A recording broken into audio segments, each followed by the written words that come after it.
अस्सलामु अलैकुम वरहमतुल्लाह। ये मदरसा बिहार बोर्ड के मौलवी का तारीख़ इस्लाम का पर्चा है और ये पर्चे का नाम लिखा हुआ है MI मौलवी इस्लामियात, TR के तारीख़ IASLA इस्लाम। यहाँ पे आप गौर करेंगे ये जो मौलवी MI लिखा हुआ है तो ये जो भी आप सब्जेक्ट रखते हैं अपने मौलवी में उसी के अकॉर्डिंग M के बाद उस सब्जेक्ट का फर्स्ट लेटर लिखा रहता है।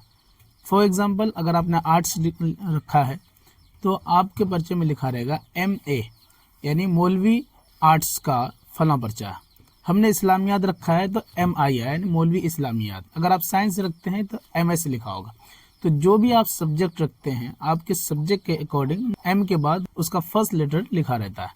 तो MI यानी मौलवी इस्लामियात, TR के तारीख़ ISLA इस्लाम, तारीख़ इस्लाम। बहुत से स्टूडेंट्स कंफ्यूज रहते हैं कि पर्चे का तो नाम ही नहीं लिखा हुआ है, तो ये आपका नाम लिखा रहता पर्चे का शॉर्टकट में, इसलिए आप यहाँ पे देख लिया कीजिए।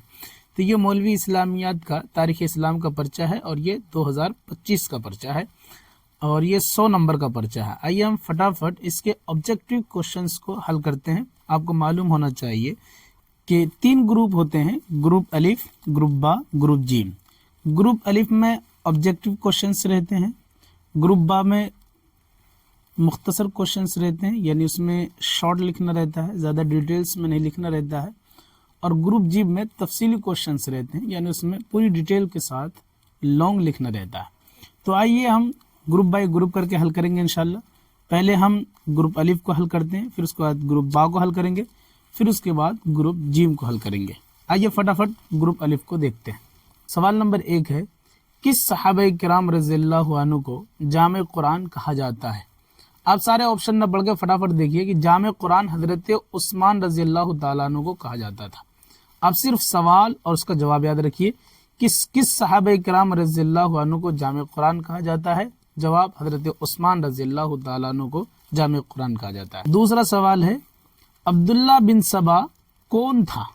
तो इसका जवाब है अब्दुल्ला बिन सबा यहूदी था। बस इतना याद रखिए, अब्दुल्ला बिन सबा कौन था? जवाब अब्दुल्ला बिन सबा यहूदी था। तीसरा सवाल देखिए, हजरत उस्मान गनी रज़ियल्लाहु ताला अन्हु ने अपने आखिरी दौर खिलाफत में किस सहाबा को नमाज की इमामत का हुक्म दिया था? तो इसका जवाब है हजरत अली रज़ियल्लाहु ताला अन्हु को आपने नमाजों की इमामत का हुक्म दिया था। चौथा सवाल है, हजरत उस्मान गनी रज़ियल्लाहु ताला अन्हु पर सबसे पहले किसने हमला किया था? जवाब है अलिफ, किनाना बिन बिश्र ने हजरत उस्मान गनी रज़ियल्लाहु ताला अन्हु पर हमला किया था। इसमें बशीर लिखा हुआ है वरना किताबों में किनाना बिन बिश्र आता है। पांचवा सवाल है, हजरत उस्मान गनी रज़ियल्लाहु ताला अन्हु किस हिजरी में शहीद हुए? तो इसका जवाब है जीम, हजरत उस्मान गनी रज़ियल्लाहु ताला अन्हु 35 हिजरी में शहीद हुए। छठा सवाल है, हजरत उस्मान गनी रज़ियल्लाहु ताला अन्हु की नमाज जनाजा किसने पढ़ाई? तो इसका जवाब है दाल, हजरत अली रज़ियल्लाहु ताला अन्हु ने पढ़ाई। सातवां सवाल, हजरत उस्मान गनी रज़ियल्लाहु ताला अन्हु कुल कितनी उम्र पाए? तो इसका जवाब है अरीफ, आप 82 साल की उम्र पाए यानी 82 साल जिंदा रहे। आठवां सवाल है, हजरत उस्मान गनी रज़ियल्लाहु ताला अन्हु के खिलाफत का दौर कितने साल पर मुहित है यानी आपने कितने साल खिलाफत की? तो इसका जवाब है बिल्कुल लास्ट दाल, 12 साल आपने खिलाफत की। नौवां सवाल है, बनु अब्बास का दारुल खिलाफा बगदाद में किस हिजरी में बना? तो इसका जवाब है ऑप्शन बा, 165 हिजरी में बनु अब्बास का दारुल खिलाफा बगदाद में बना। 10वां सवाल है, अब्दुल्ला सफ़ा ने मरते वक्त अपना वली अहद किसको मुकर्रर किया था? जवाब है अलिफ, अबू जाफ़र अल मंसूर को। ये सिर्फ मंसूर दे दिया, पूरा नाम है अबू जाफ़र अल मंसूर। कभी अबू जाफ़र भी आ सकता है, इसीलिए पूरा नाम याद रखिए, अबू जाफ़र अल मंसूर को। 11वां सवाल है, उस्ताद सीस नामी शख्स ने किस शहर में दावे नबूवत किया था? जवाब है दाल, खुरासान में।